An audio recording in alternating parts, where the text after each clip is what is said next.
Hey, hey, welcome to Office Hour. Welcome, welcome, welcome. What's up, Mike? Hey, how's it going? Good. How are you?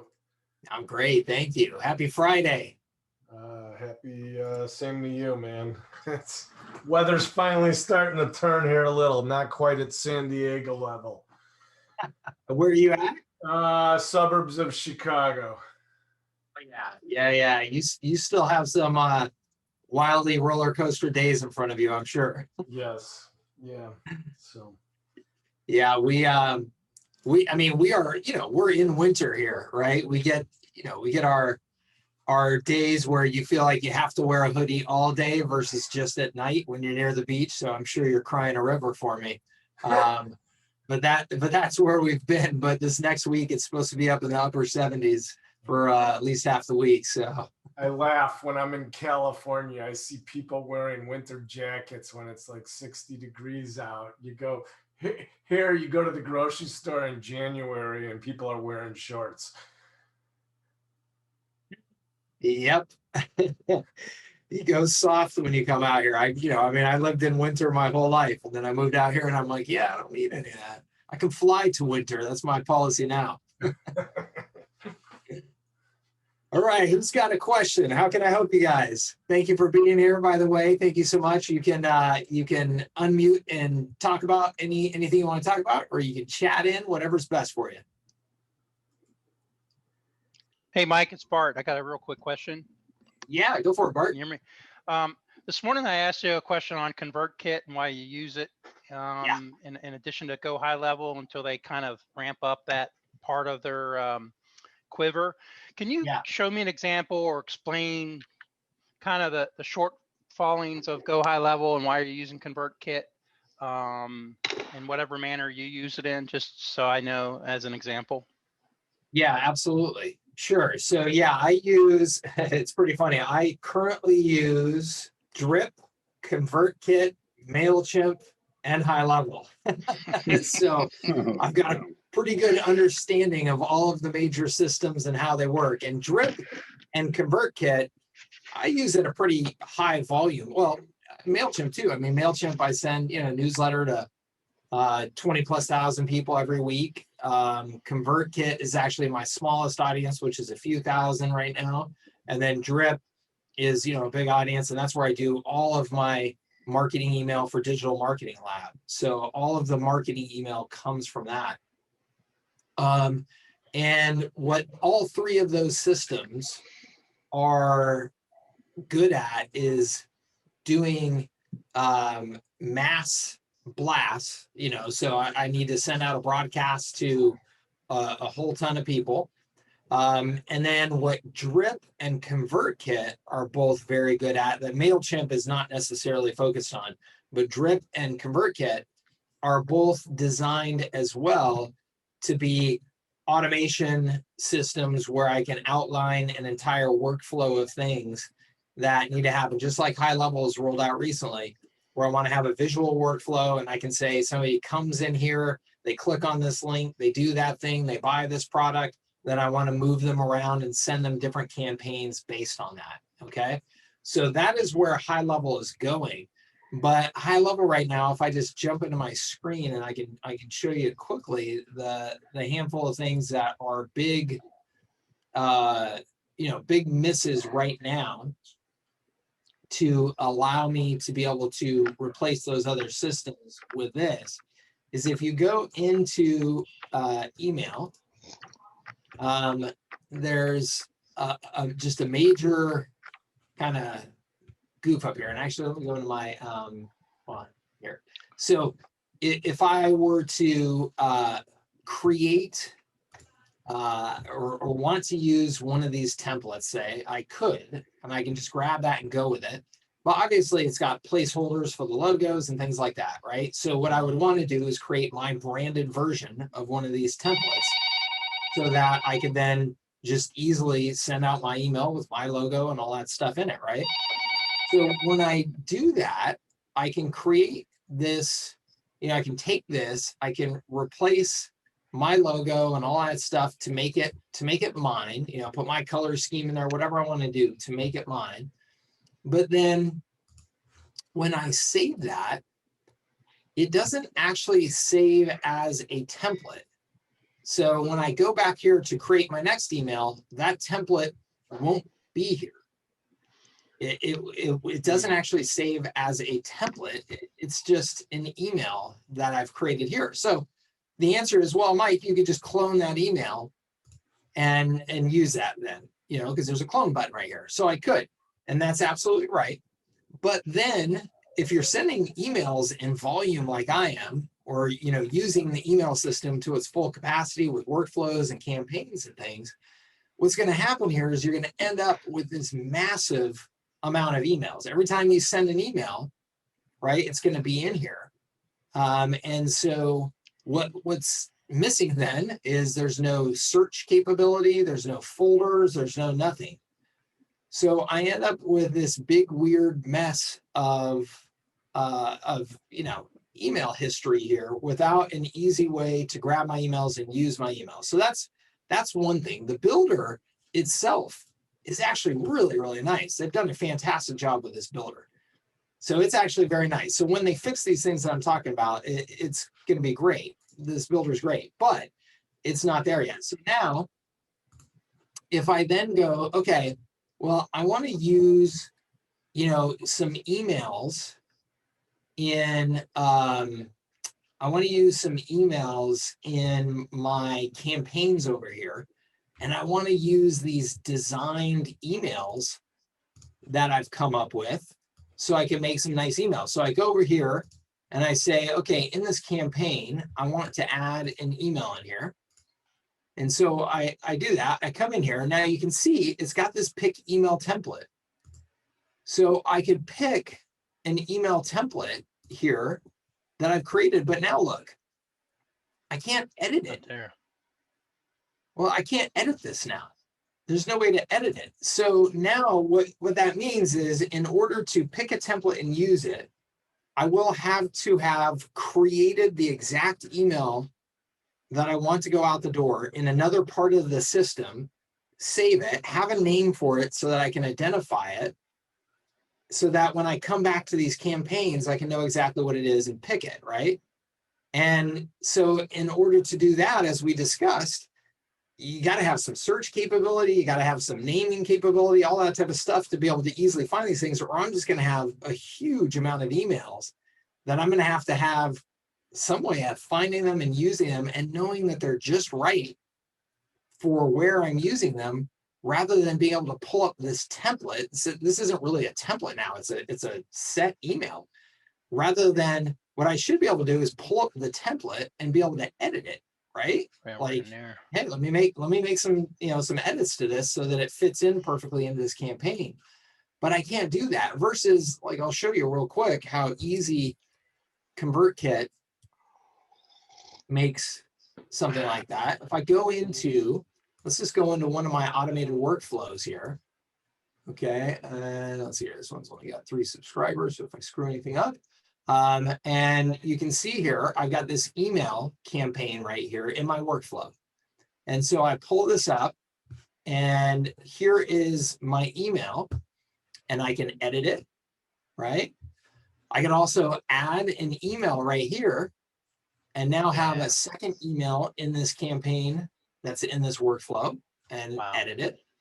Okay. And then I could, and if I show you, so ConvertKit, this is actually a very, very simple, you know, system and interface, which is actually nice, because it is nice and simple. If I went and showed you the version of this in Drip is actually much more capable, even above and beyond this. So what I would do in Drip, if I wanted to, oh, here, I'll just show you real quick because it's worth taking a look at. If I go to Drip and I go to a workflow here, and I go to, let's pick this one. And I, you know, let's see here. Here's a campaign. So it says send this follow-up campaign. So then I open this up and I can choose my campaign that I want to send here. But what if I want to view that campaign and maybe take a look at, doing some edits to it? And here, let me do a different automation because this one isn't actually a live one. Let me do this one. Just give you a little bit better glimpse. If I do this one, and so you can see this one's had, this one's had thousands of people go through it. And if I take a look at this campaign, now I want to view this campaign because I want to make sure it says everything that I want it to say here. So I just click on this view campaign button. It opens it up in another window.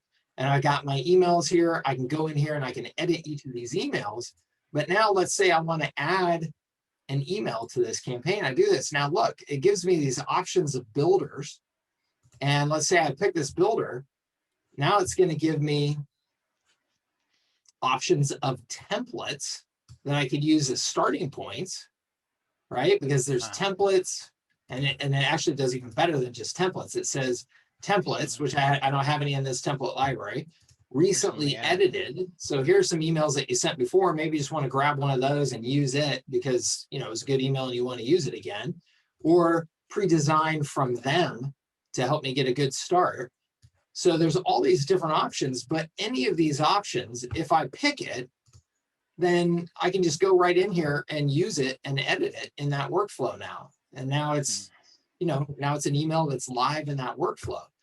So it's just they've just got some kind of silly, limitations and user interface issues that are preventing it from being practical. Like you have to have really thought out, okay, here's the email that's going to go in that particular campaign. Here's, what it's going to say exactly. Here's how I'm going to name it so that I can find it in those templates easily. It just doesn't make sense. You almost have to have it all in your head, And I think the thing is that, what's amazing is that HighLevel is doing such a great job of building this platform, even though they are not marketers. Sean will be the first guy to tell you, I'm not a marketer. He has never personally really done high volume email marketing and set up workflows and stuff. So he's thinking, hey, wait a minute, I just need to set up this workflow where when somebody comes in for an appointment, there's this workflow and they're going to get these 3 emails. Yeah, no problem. We can do that in HighLevel today with no question. But if you're doing like I'm doing, where you've got lots of products and services and you're sending out all kinds of campaigns, depending on what people have done recently and all that, it's impossible. And our customers' businesses, some of them are going to have those kinds of requirements. So, they will get there very soon. It's just not something that they anticipated in their first build out. All right. Hey, Mike, do you maintain the same email list in the multiple systems? Or are they? How do you keep them all in sync and not a manual process? Zapier. So I use Zapier. One of the lists, the master, and you just zap it right to the respective spot. Yep. So that way, I've got a backup of all my lists everywhere, which is incredibly important. If that's never happened to you before, you believe me, you don't want to go through that when your email is your moneymaker and all of a sudden your account just gets frozen solid, that type of thing. That's happened, not in a long time, but that's happened before. I use Zapier to make sure that everything's synced up and backed up. Yep. Hey, I had one other question, but it's not related to the email. It's the conversation area within Go HighLevel. Yeah. I don't know if it's me, but if you could just kind of walk me through it, because I have a hard time finding the most recent reply in that damn thing. So when you go in there, some people reply and I have to go fish it out from up higher than where it should be down at the lower end. So you know what I'm talking about? You ever run into that? I'm not sure if I know exactly, but I will say that, sometimes the interface, confuses me as well.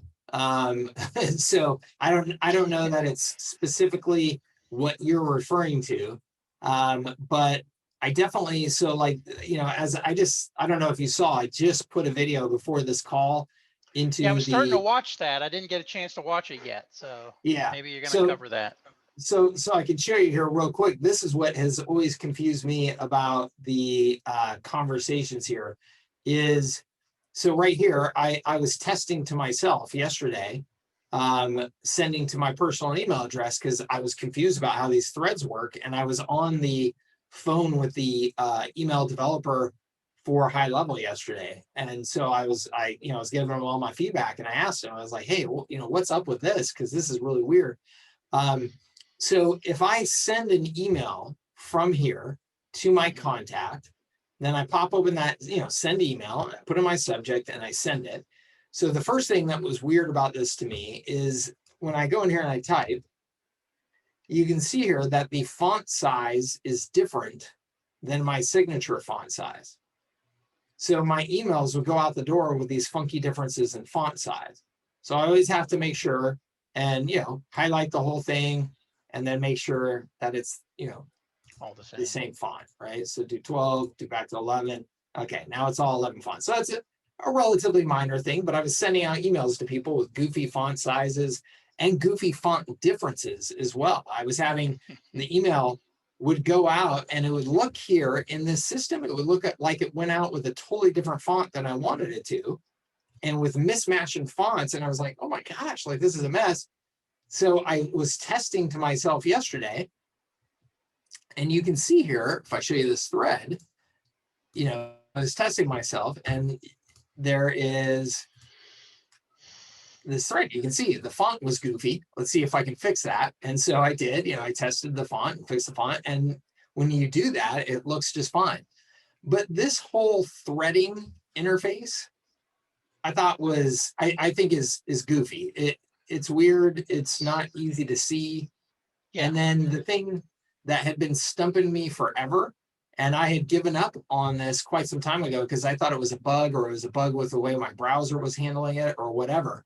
I would come in here and I'd go, okay, I need to send Mike an email. So I'd go right here, I'd click on this, and I go, oh, wait a minute, but he emailed me back before. I want to reply to that email. So I'd go up here and I'd hit reply, and maybe I'd shrink this down or whatever. I'd hit reply, and I would just see the email interface pop up down here, but I would not see any reply in line up here. Mm-hmm. And I would also not see any of my sequence down here. So I was like, I don't know, am I just missing? Should a reply box be popping up in here? Because all the other emails are threaded in here. Yeah, this is what I was talking about. Yeah. So I thought a reply box would be popping up in here, but it's not. What they're saying is you can tell that you're replying because now in this email, you see it doesn't have a subject line or anything. So it changed when I hit the reply button to be replying to this. And that's how I know. Yeah. So it's a goofy user interface issue that once you know it, it's totally fine. But until you know it, I thought my browser was goofy or whatever and just wasn't working. Do you know a way to CC? Like I have a law firm that they want to copy off with people. I've not been able to figure out CCs. I have to do individual emails, copy and paste. Yeah, I don't know that you can. Yeah, I thought that kind of sucked, but. Yeah, I don't know that you can. Hey, Mike, I think if, that font thing with the signature not matching, I think if you set up the signature in your, at the team member level, and then if you were drafting an email and you added the signature via custom values in the WYSIWYG editor, I don't know that, I think the font will match. Okay, that's good to know. Yeah, it's weird because what I was doing then, so I would type something in here, and then I would go and look at how was I even doing that? I was going and looking at the code. I don't know. Maybe they even. I don't even see your option for the custom values. Not the custom values. Now you got me questioning it. Yeah, it's yeah. it's a little bit goofy. It's not as clean as we want it to be, but they are aware of it and we'll be working on it. That's for sure. All right, let me jump over to Michael's question here real quick. Michael says, I've been offering digital marketing services to large companies for 6 years, and I'm working on creating a new brand to work with local businesses. Local businesses are completely different, but I see a need. Yes, Michael, both very good points. They are completely different and there is a need for sure. What service do you think works best as a foot in the door offer to quickly get local business clients in the door? Okay, that is a big question, Michael. So as somebody who has offered local marketing services to small businesses forever, I would say that there is, and of course, really depends on the business that you're selling to. And so I always teach people that, you know, in the far majority of cases, you want to have a vertical specific sales approach and a vertical specific offer. Okay. And I say in the far majority of cases, because that's not always the case, as in right now, I don't have a vertical specific offer. I have a general small business marketing offer. But, you know, so industry by industry, it's going to be different, right? I would do something different for a restaurant than I would for a roofer. Okay. You know, the general thing that I would say is that I would evaluate a foot in the door offer more on characteristics. So one, it should be easy to buy without a lot of commitment, right? So, you know, you can't say, you know, you can try my really complex piece of software for free and expect the same take rate as you would get if you just said, hey, look, I'll make your phone ring with a new lead, a good qualified lead. And then if that qualified lead turns into business for you, you can pay me. And if not, don't worry about it, right? Because getting to actually experience the big complicated piece of software requires me to make a lot of commitment of time, energy, and all that stuff to even test it, versus if I'm a roofer and my phone rings and you got me a roofing job, hey, I love you, man. Let's do some business. So it's got to be low commitment. It should be fast to experience and deliver. And ideally, as a foot in the door, it should be cheap with small businesses. Small businesses don't have big budgets, so cheap or free. Those are all really, really good foot in the door characteristics. And then it should ideally tie to then, you know, whatever you want to be able to offer after that. So it should be related, right, to whatever your core service that you're going to offer. So I think with a lot of businesses, that's leads, right? So you're going to be able to deliver them some sort of lead that you can track back to, hey, I delivered that to you. And, you know, what did you think about that? And would you like to do that kind of business with me going forward? It could be, so in my case, you know, I'll show you their San Diego. I have their San Diego, so it's a media business. So I can very quickly advertise a business through my media. So in other words, for me to send out a promotion of your business in my newsletter costs me no money at all. So I can just say, hey, I see you're running such and such promotion. Why don't you let me promote that in my newsletter this week? And we'll see what kind of traction it gets with my audience. And then if that's good for you, then, you know, maybe we can start doing some advertising business regularly, right? So that's a very easy way for me to demonstrate my services and, you know, essentially have no cost for them to do that. So, you know, I hate, Michael, I hate to give you like a vague answer, but the answer is it really depends. It depends on the market you're going after. What are the services ultimately that you want to be selling and delivering? And I would then look for something and design something based on those characteristics. If you told me, hey, Mike, I'm going to sell to these businesses in this industry, and here are the services I'm going to offer, I'd be happy to give you a more specific answer. What about the idea of letting them try out for a free 30-day chat bot? And that way you put yourself in between whatever traffic they're getting now, and all it is a code you put up there. And then you say after 30 days, you know, hey, look what we brought in for you that you otherwise wouldn't have had, you know? I totally love it. I mean, I've taught people to do that. I totally love it. And I think that if your model is to sell anything related to that, SaaS and ongoing services like that, it's an excellent foot in the door. It still requires, oh, I've got to put a code on my website. Like, that means I have to call my website guy or, gal or whatever, because I don't know how to, use my website. So it's still got some, it's got some friction to it, but not much. And I love it. I think it's one of my favorite service offerings. So yeah, with the WordPress plugin now too, that's kind of easy peasy if it's a WordPress site. So sure, it's totally easy. It's totally easy to you and me. If it's the yeah, restaurant, if it's the restaurant owner who's like, I don't know, I haven't, the guy who designed my website, I can try and get in touch with him, and so it's just you give it a good value, $297. I'm giving it to you for free for trying it out for 30 days. I think you should say $297 a month value. That way you got at least a $297 upcharge at the end of 30 days if they see value in it. Yep, absolutely. Absolutely. Welcome, Cynthia. Welcome to the call. I like, again, anything where I can demonstrate the value of the services with just as little friction as humanly possible. That's really your goal. Don says, I've never used Zapier. Oh, wow. Don, Zapier is, man, I cannot personally do it because I don't use Zapier. My team uses Zapier for me, but man, I can tell you that we could do a whole course on Zapier. We are intense Zapier users at this point. Is this the sequence? So add, capture, Zapier, list I want it to end up on. Okay.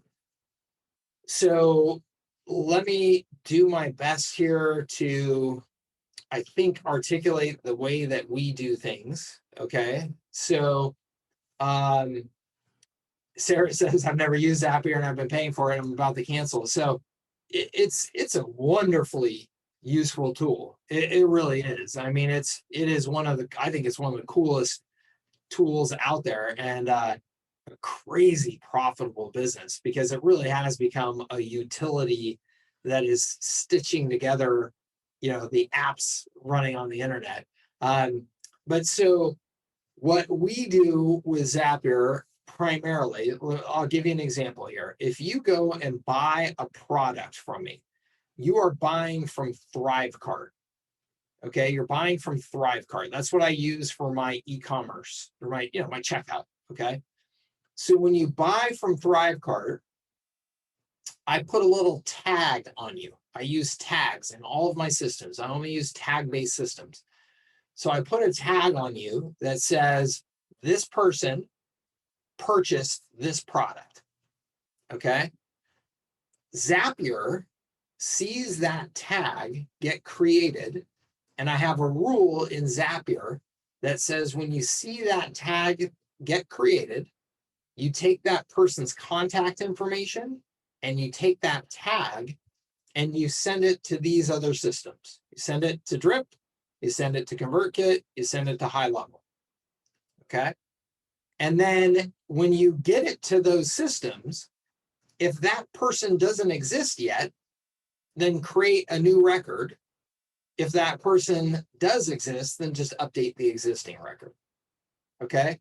So that's the way those rules happen in Zapier. And then, you can use Zapier to really, to just kind of do about anything, any change in information in one system that you then want to move to another system or trigger behavior in another system or whatever it is, as long as those systems both work with Zapier, which almost everything does at this point, then you can do that. You can transfer data or, again, trigger events in other systems by, kind of transferring the go signal to make that trigger happen in another system. Okay.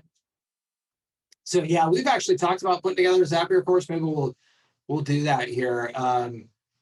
It is an incredibly helpful system. So I hope that helps you, Don. I know it's not perfect, and it is a system you got to get in there and just kind of play around with a little bit to understand, make some mistakes, test some stuff, goof some things up, watch some of their training videos. It's it's inexpensive to use if you're using it at low volume. Yeah, cool, Don. Good. Hey, Mike, there's a free service that does the same thing. That gives you like 2 or 3 times as many zaps for free. If you're just getting started out, I put it in the chat box for anybody who wants to explore it. Integrate. Okay. Yeah, it's awesome. pretty cool. Cool. It works good. Good. Awesome. What other questions?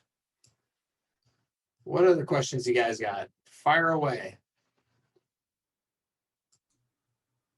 Sarah says, does the replay get emailed to those that registered? No, it does not, Sarah. I just post it on YouTube.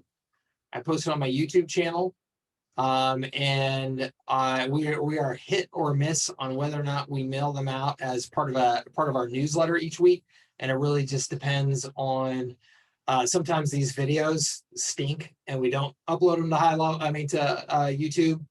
Because the video quality turns out terrible. Sometimes we do things like that. So it's kind of inconsistent, but if the replay turned out okay, it will be on our YouTube channel.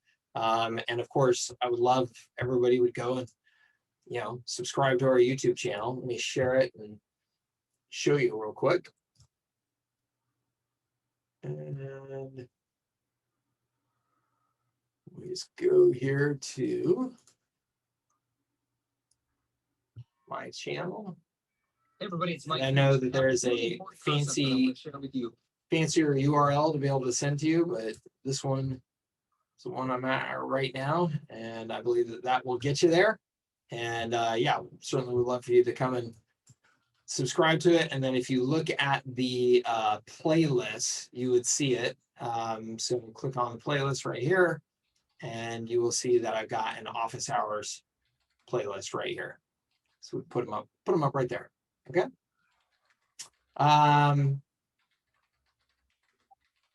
Cool. Let's see here.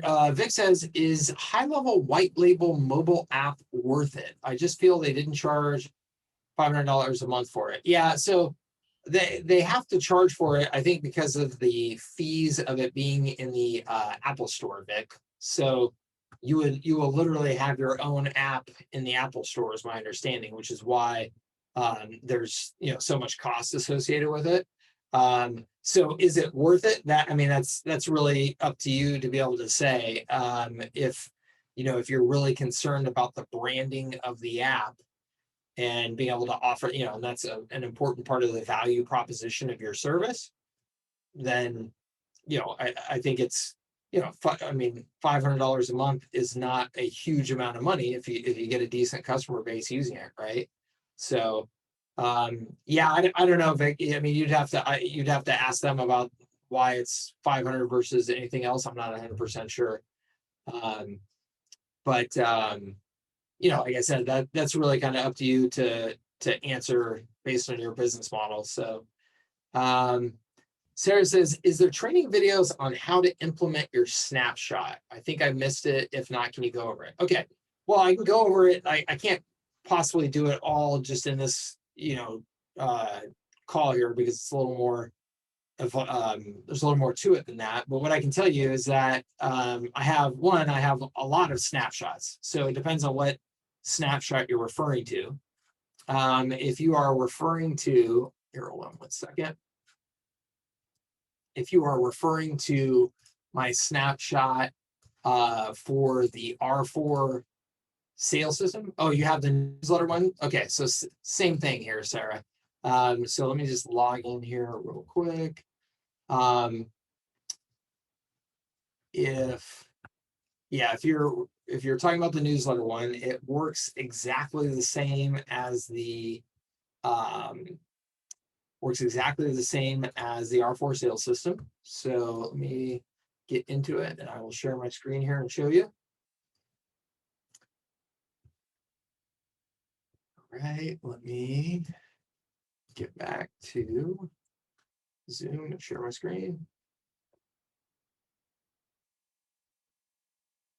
Welcome, Dustin. Welcome to the call. Okay, So this is my newsletter media snapshot.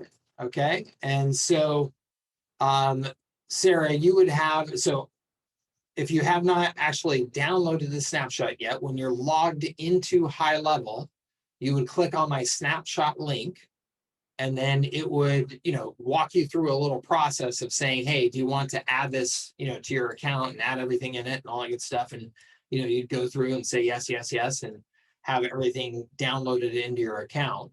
And then just at a high level, no pun intended, is there are assets in here, and then there are what I would call, actions or triggers. Okay, so you've got assets, and what I mean by assets is things like campaigns.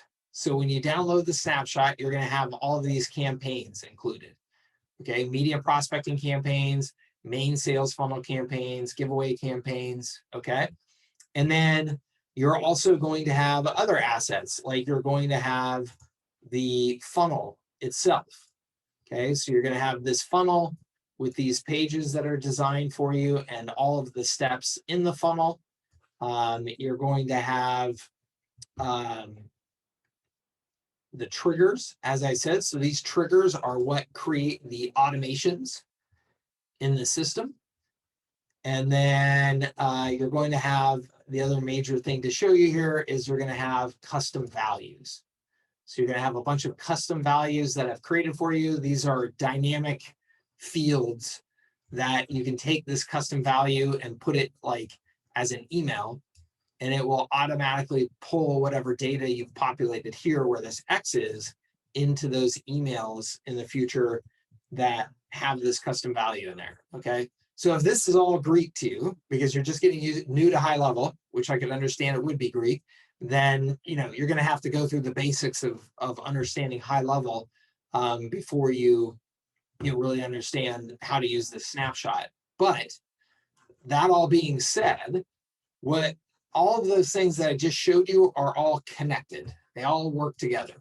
Okay. And so the key is that you're going to go through each of these and you're going to make sure, okay, yep, this looks good for me. I've customized whatever language I want to have in this email because I didn't like exactly the way Mike wrote it or whatever.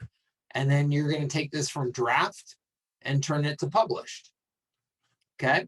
And then you're going to do that on your funnel pages. You're going to go in here and you're going to say, okay, I've got my logo in there now. I've got my phone number in there now. I've updated this language to be what I wanted it to be. And now I'm going to publish this page and make it live. And then the final step in all of that is you're going to go down to triggers and you're going to activate all of these triggers. Everything is as close to 100% setup as it can be for you without having to go in and do these final touches. But somebody has to do these final touches to make it 100%. So then you're going to go in, you're going to activate all these triggers.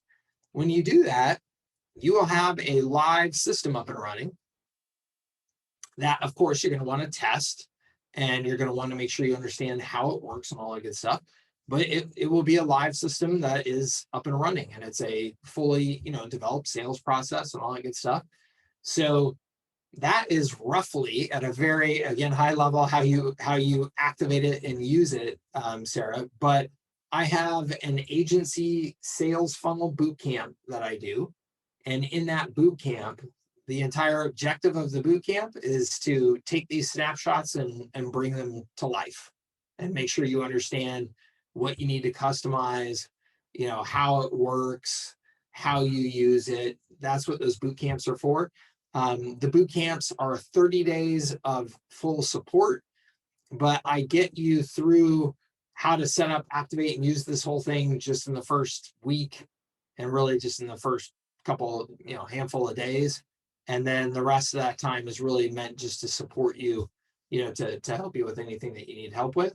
But those agency sales funnel boot camps are that's what that's all about, is walking you through that.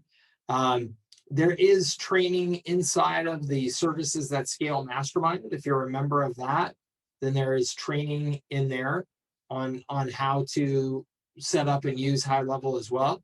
But in the boot camp, I can, I can spend the time with you to walk you through in an organized way how to do that. Is there a link to the boot camp? Yes, the next boot camp is not officially scheduled yet, but I can give you a link that should let you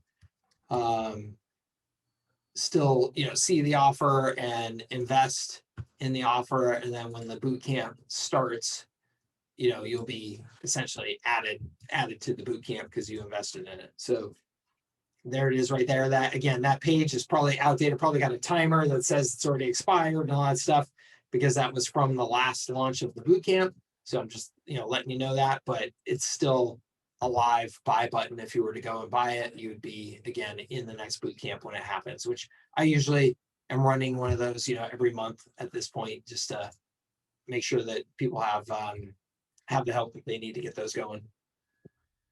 Hey, Mike, do you offer any training anywhere that's the opposite on how you create a snapshot? So I've built my own snapshots, and I would like to bundle them all up and have that magic link that sends people who aren't in HighLevel that magic affiliate link that HighLevel does. So I can show you how to do that real quick. That would be awesome. Yeah.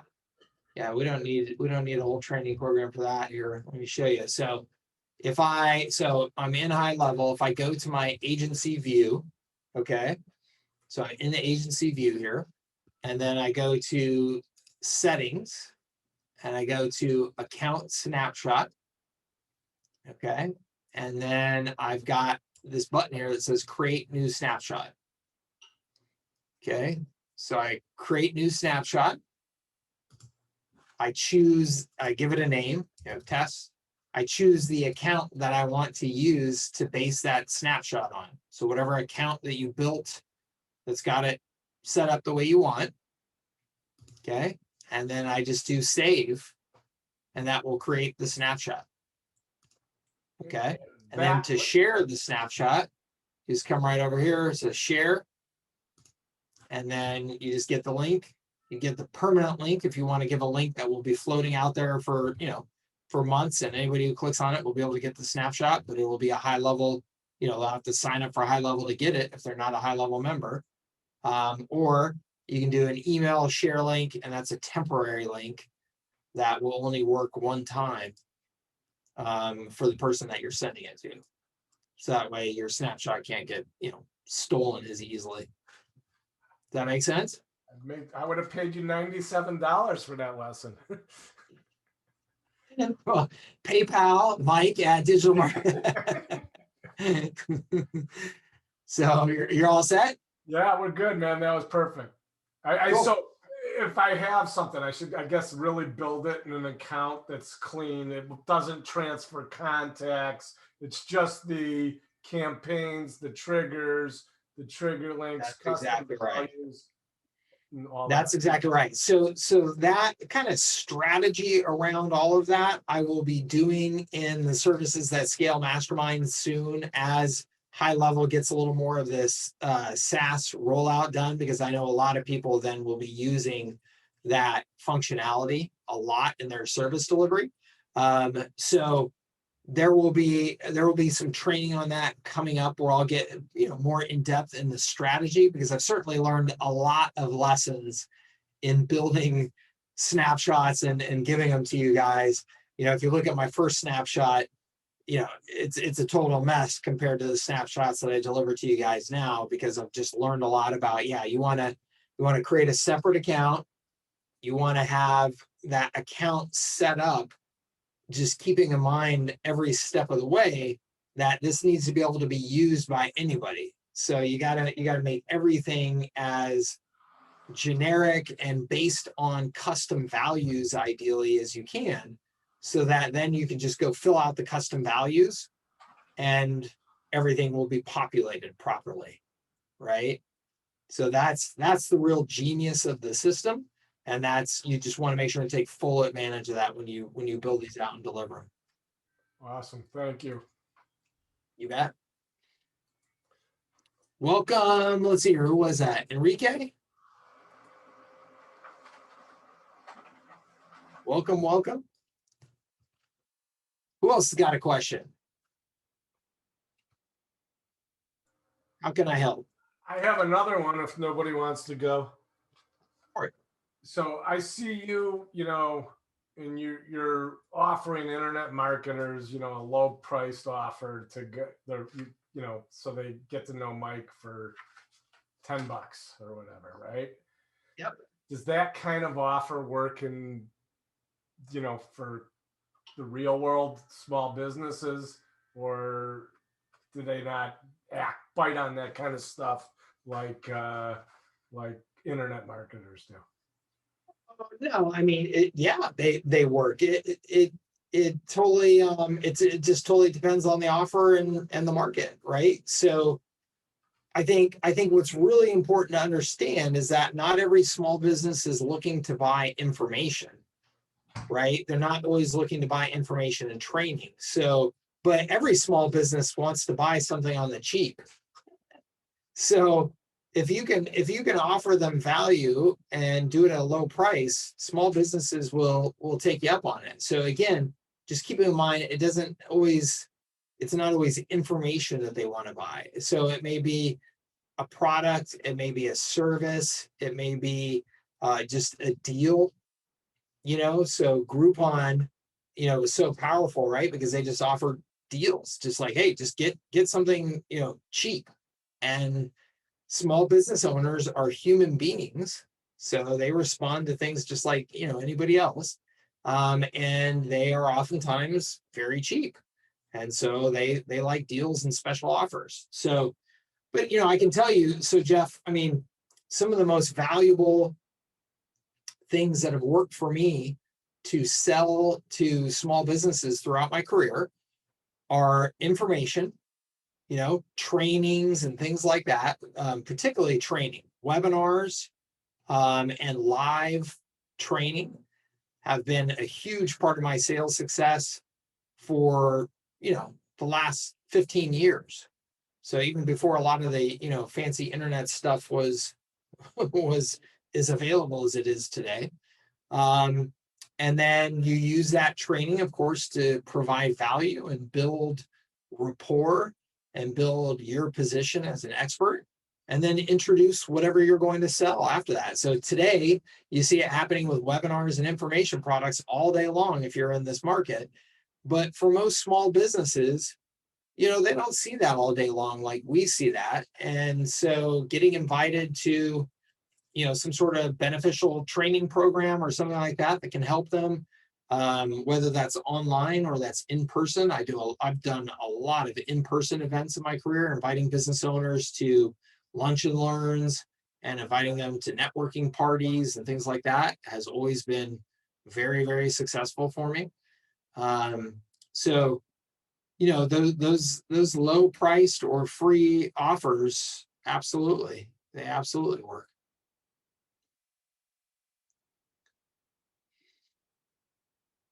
Who else has got a question? While there's no question, I will do a blatant plug and pitch. If you want 2 of my courses for free, how to hire appointment setters and how to hire salespeople, I just put a link in there. Go buy that from these guys today. That's the Sharks, my friends Tom and Nick in Hawaii. They've got an offer today, and what I like to do, I'm giving away. Thanks, Bart.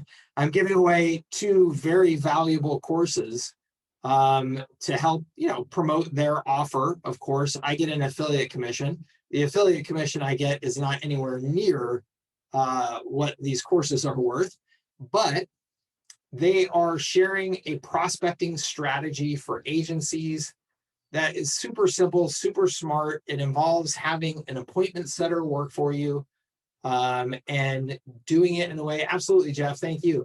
And doing it in a way that is very smart. It's got a major lesson learned to it that it took me a couple of years of screwing up with my appointment setters before I learned it. And so that lesson alone will save you guys a ton of headache, whether you decide to use their exact approach or do something else, depending on the nature of your business. Just learning that one lesson about how to use appointment setters from their product, and their product is super inexpensive. I don't even know how much it is, $27 or whatever it is. Just learning that, if you got nothing else from their program, would be incredibly valuable to you. If not today, at some point in your career. My 2 courses that you get for free, if you invest in that, are how to hire appointment setters and how to hire salespeople. I have a ton of experience with both of those. Doing either of those things wrong are some of the most expensive mistakes you'll make in business. And when I say how to hire appointment setters or salespeople, it's not just hire them. It's how to hire them, pay them, structure their activities properly so that they're motivated. Those are all things that are covered in those courses. Doing that stuff right was, I mean, I have no clue how much money I spent over the years before I then created those courses. And there is absolute gold in there. So if you're thinking about hiring salespeople or appointment setters at all in any way, go and take advantage of this offer today. These courses will be absolute gold for you. I promise you. Don't be crazy. Go get it. If you're not ever going to hire salespeople or appointment setters, don't worry about it. All good. But if you are, take advantage of that offer. Don says tips on commission sales in there as well. Absolutely. So Don, I have had 100% commission sales force before, pretty darn big one. I had a big like call center full of people that it was just, boiler room, 100% commission. And then I've had full-time, high salary, salary plus commission working for me for, 9 years straight as well. So I've done all of those things and everything in between. And yes, I cover all kinds of stuff there. Let's see here. Is it Amy, AMI, or is it Ami? I'm not sure. So sorry if I'm saying it wrong. Hi, Mike. I started setting up my Go High Level and struggling a bit with Twilio as I got a number, but trying to figure out how to forward the call to my phone. And also, is it better to use Mailgun but send emails through Gmail? I'm in the boot camp and still trying to catch up. Okay, cool. Good questions. Better to use Mailgun than Gmail, for sure. So use Mailgun. And then in terms of Twilio, getting it to forward to a number, let me just go ahead and share here. So if you go into, there's a couple of things, I guess, to be aware of. So if you go into any account, so I'm in Bob's Test Business here, and I go to the settings of the company, and you can see here at the company level, I've got a phone number in here. Okay, so this is like a default company number that the Twilio number would forward to if you that's just like that's your default number if you didn't have anything else set up. Okay, Twilio would forward to that number.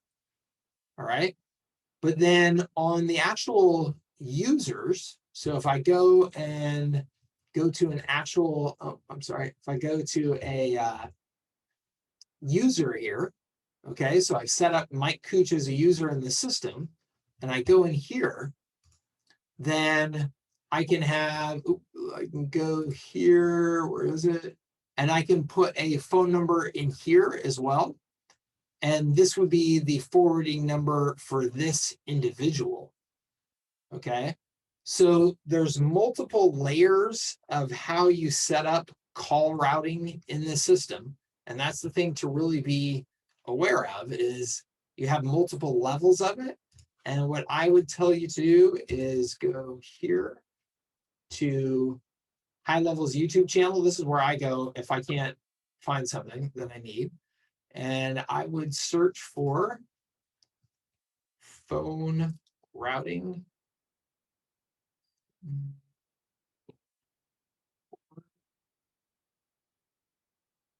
Let's see here. And what am I looking for? I don't see it in there. Let's see here. Let's do call routing, call forwarding, call tracking, campaign calls, troubleshooting Twilio redirect loops. Let me just here, hold on. I want to find you a good video for you to be able to use, because I know that there's one here, and if I don't find it here, I can find it inside of my membership site here in just a moment. But there should be a good video in here. They have lots of videos, obviously, but there are some videos in here on how to understand the whole, call routing system and exactly how you set up forwarding inside of HighLevel. And let me just see. I'm sorry. I'm just seeing if I can find it here. They have so many videos. They produce so many videos, which is great. But it can make it a little bit hard to find your way in here. Let's see here. David says, what is the major benefit of the Sharks offer? I can answer that just while I'm looking in here. The major benefit is that it shows you how to get prospects booked for phone calls with you using a very inexpensive appointment setter, like a intern or a high schooler or something like that. And then if you need a service to sell, like a simple front end foot in the door service to sell, they show you their approach to a simple service to be able to offer as a Hi there, Chase here, and on behalf as a foot in the door service. So those are the two primary benefits. So let's see here. Yeah, getting started with Twilio setup right here. I would look at that one if you haven't yet. Hi there, Chase here, and on behalf of HighLevel. But there's also a video on call routing, and I will look for that here at the end of the call, so that other people don't have to watch me dig through my membership area. But oh, cool, Jason. Thank you very much. There you go. There's call routing explained. Jason's link. Thank you very much, Jason. And then there's the other one here on getting started with Twilio. But Jason's is the one I was looking for. So thank you very much. Let's see here. It says, Mike, when HighLevel sends emails, do you know how to set up so we are using client's email domain instead of our domain? So you would want to do that through Mailgun, Vic. You would want to do that through Mailgun. And I've got to tell you that I am not a pro personally on exactly how to set that up. But that is why you would want to use like the Mailgun service, is that you could set them up with their own sending domain like that through Mailgun. Can I jump in, Mike, for a quick one? Of course, go for it. Drive safely though. Yeah, just don't say anything to upset me. Yeah. So going back to your, the hiring commission-only salespeople, Yes. for our sort of the Go HighLevel services that we're offering, there's not that much money in the. It's not like we're selling $3,000 retainers and we can give them $1,000 for a sale. So there's not that much money in there. So how would you suggest some ideas for hiring commission-only salespeople, given the price ranges of and the margins of the services we're offering? Yeah, it's a great question. So here's the deal. If you're going to hire commission-only sales reps, you've got to have a realistic approach to a couple of things. One, you've got to be able to show them a very clear path to how they're going to make good money. Every salesperson wants to make six figures. So you've got to be able to model out in a spreadsheet, here's how you make six figures, and it's got to be believable. It's got to be real. I mean, it can't be just a bunch of nonsense. So that's one thing. So you've got to be able to model that out. And if you can't model that out, then yeah, you've got a problem. So in the case of Howard's scenario, he's saying, geez, Mike, I don't know how I would model that out.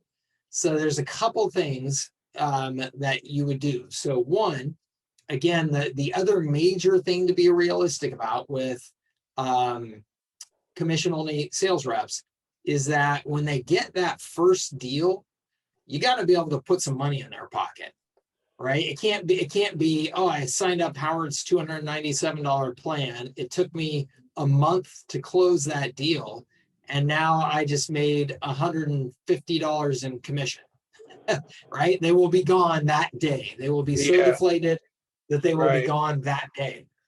So what are all the variables that we could use to fix that? One, Howard can make sure, hey man, I've got a very full pipeline of hot leads. So look, you're only making $150 on the commission, but you should be able to close 4 of these a day if you're good. So now going, oh, okay, 4 of them a day, $3,000 a week, you know, yada, yada, and commissions. Okay, cool. So now I can see how I can make some money. So Howard's got to have a high volume marketing pipeline to be able to give those people lots of opportunities to just turn and burn. Like, hey, if you're a closer, you're going to make really good money because I got hot leads. So that's one. Two is you could front load that payment. If you have the cash, and I know this is the least popular option because I know most people don't want to do this or don't have the cash, but if you have the cash, and this is why your competitors at Podium and stuff raise so much money from venture capital firms, is so that they can pay sales reps. This is what all that money goes for, is they say, hey, look, when you sign that account, it's an annual contract. It's the other reason why Podium does that, right? They have an annual agreement. And when they pay that annual agreement, we're going to go ahead and pay you a big chunk of it. And we're going to make our money in year 2. And that's okay because we raised 150 million bucks. And that's our model. We're going to go out and buy up the market by having a massive sales team that we pay up front, knowing that we'll only make money in year 2, but we're going to make gobs of money in year 2. So that's their model. And they know it, and they know their economics. And so they're willing to pay that money up front. The third way, assuming you don't have the cash to pay up front like that, then is you have got to find a way to front load some sort of sale, some sort of revenue. Yes, setup fee, some sort of service that goes along with your tool, with the system that you're selling. Something like that, so that when customers sign up, the salesperson has something else to sell as well, that they can then get commission from. And you're effectively, Howard, designing those services 100% to pay salespeople. Like, that should be your mindset as a business owner, is all I care about is this recurring revenue, this $297, $497 a month recurring revenue. All I care about is building that up as much as I can. What's the gateway drug that I can have my salespeople sell to get more people into that and be able to afford to pay my salespeople commission? So major options that work are some sort of initial setup project, some sort of initial strategy session, some sort of training, education, right? Info products, things like that. Those are all totally viable. And just setup fees. Hey, it's a $997 one-time setup fee. That $997 one-time setup fee is commission for the salesperson. Oh, you sold a setup fee? Awesome. But, you keep it. Doing a $997 setup fee on a $300 a month service, I think that's a deal killer. I'm just using an example, Howard. Yeah, You could give the first month payment to the sales guy, but he doesn't get any of the recurring. You know, could be something. Yeah. So, okay. So, and I'm sorry. So here's the other things too, Howard, is you could pay them a percentage of the recurring so that it can build up. So, hey, look, you get 10% of any sale up to this point, and then after that, you get another bump of another 2.5%, and after that, you get another bump. So now they're getting recurring. You can make that recurring last for only a period of time. So you can say you get 10% of the first year of recurring, and then let's say that your $997 isn't going to work on your $497 service. Okay, but a $497 would. So now if they're getting a $497 setup fee, plus they're getting their commission that they get from the sale of the product. So let's say you were going to commission them 1/3 of that. So you give them, a third. So now it's $497 plus $150, plus you're giving them 10% for the first year. Now it starts to add up that they go, oh, okay, if I can close a few of these a week, then I can see how I'm making, by mid-year with that recurring coming in, I can see how I'm closing in on my, 10 grand in a month number or something like that. So, you gotta get creative and kind of cobble those things together, but that's how you do it. yeah, okay, yeah, it's suspected as much, but that's really, at any rate, I would really probably be doing the sales for a while anyway to get the scripts down and the demo down and all that. So once I got all that together, their closing ratio would be better. And but all right, I get it. Thank you. Yeah, you bet. And let me just say, it's not their closing ratio that's going to be the problem. It's the pipeline.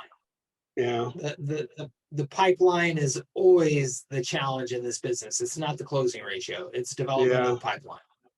Yeah. Yeah, I was watching one of Rich Sheffrin's trainings the other day, and he's talking about something unique and exciting, and the less they have to do to implement it, the better. And I was thinking of it as in terms of what I'm selling, and we're doing these things to give it a signature solution, make it unique, but I don't know how exciting this is. I don't know if it's going to, make their pupils dilate. It's I feel like I need to sexy it up or something.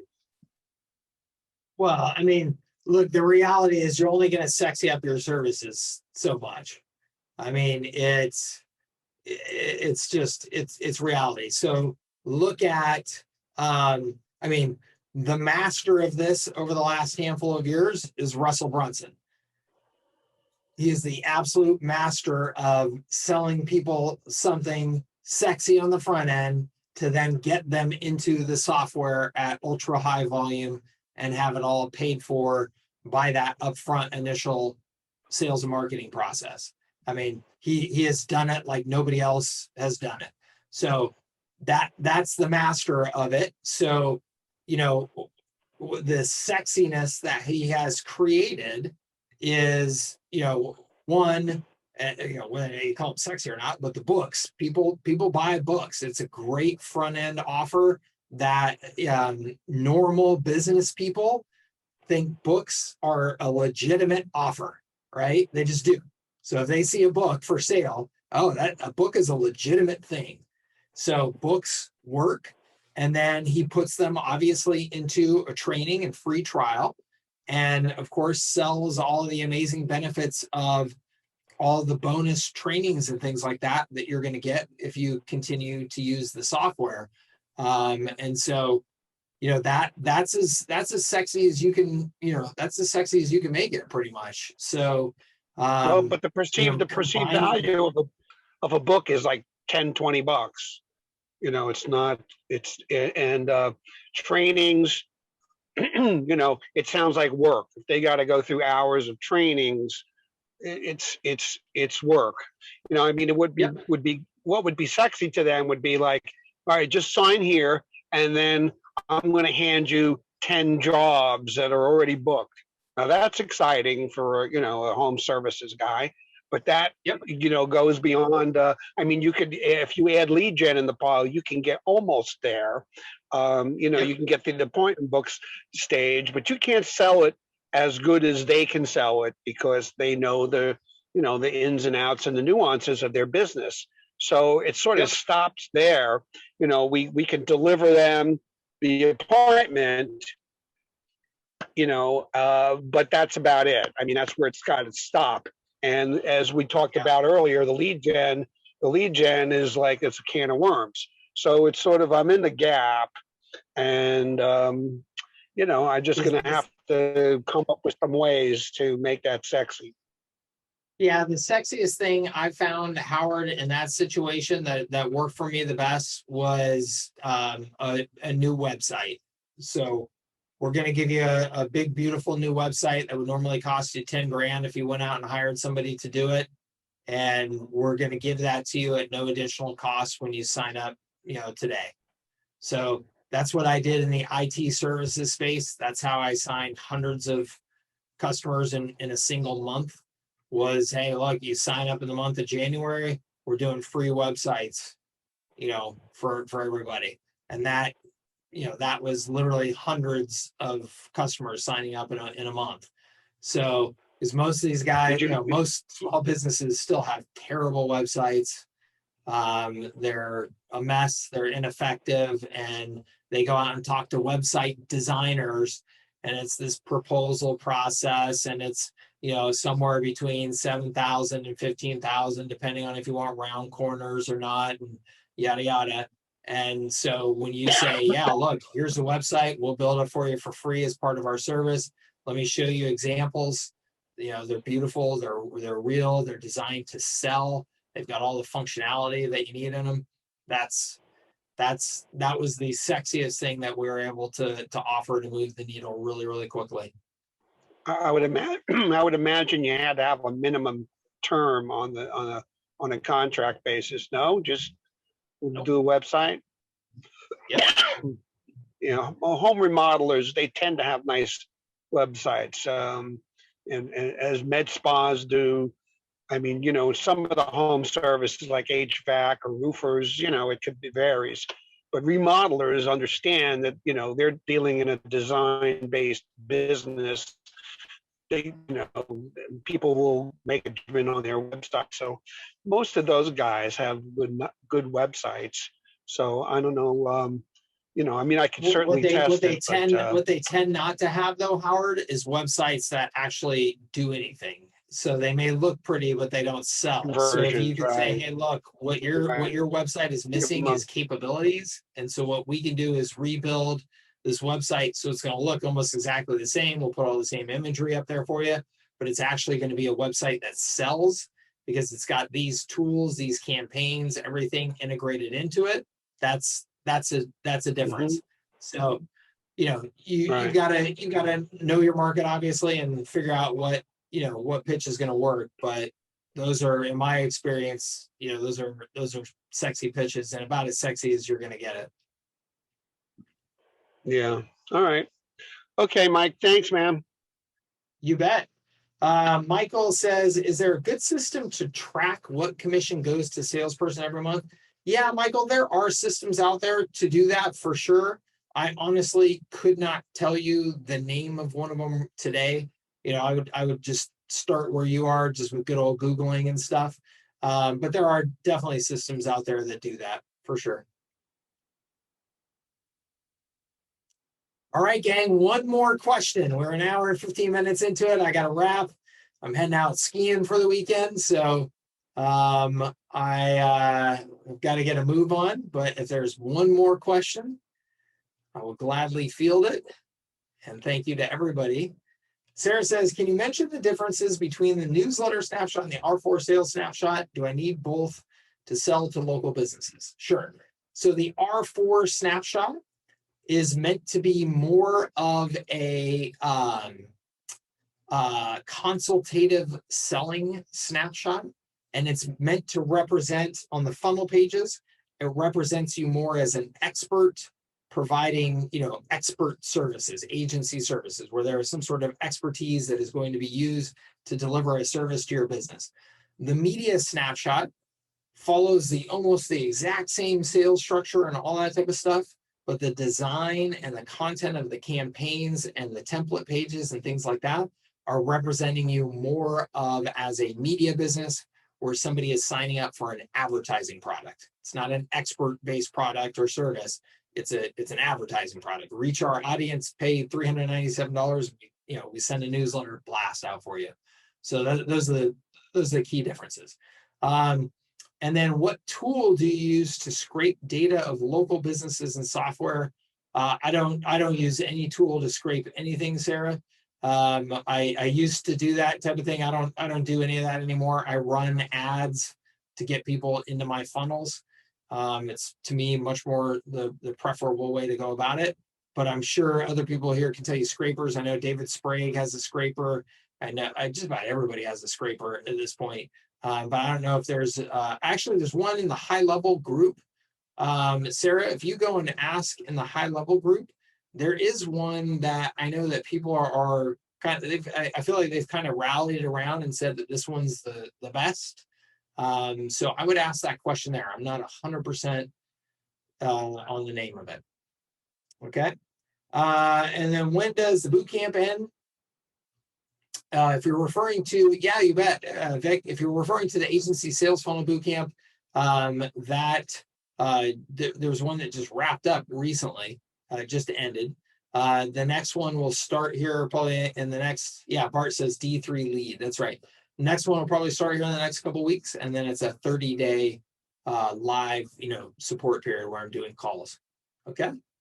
Awesome. Thank you so much, everybody, for coming to office hours. I appreciate it. Thank you very much for your attention, for your business. I hope I was able to deliver some useful answers for you here today. Subscribe to the YouTube channel, and we will see you on the next office hours call. Have a great weekend. We'll talk to you soon, everybody. Happy Friday. Bye-bye.